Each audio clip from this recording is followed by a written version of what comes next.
Hey everybody, what's up and welcome back to today's video guys. And today guys, I'm going to go ahead and be showing you how to use the chocolate boxes in Candy Crush Saga. This is a very simple thing to do guys, so make sure to watch this quick and easy video till the very end and follow my steps correctly so you can make sure this works the same for you and that you can do this yourself. But yeah guys, let's get straight into it.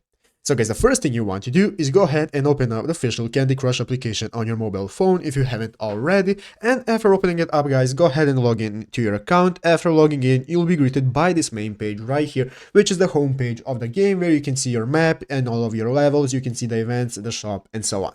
So guys, now let's go ahead and see how to use the chocolate box. So guys, this is the chocolate box right here that we want to go ahead and play with so that we can earn extra rewards in Candy Crush. So guys, how do we get to this chocolate box? Well guys, this is a limited time event which comes from time to time to Candy Crush Saga, and what you have to do guys is when the event comes, you want to go ahead and click the events page right here at the bottom of the screen. Go ahead guys and click on events and you'll be able to see all the events currently happening in Candy Crush. So you can go ahead and find the events and then you can go ahead and start playing. As you can see, you can play every 12 hours, and after that you can go ahead and earn chocolates and then earn rewards once this event comes to the game. But yeah guys, basically that is it. What you have to do, you just have to wait for it to come and then you will be able to play it. So I hope this video was helpful. If it was, make sure to leave a like and subscribe to the channel. So yeah guys, thanks for watching, take care and bye.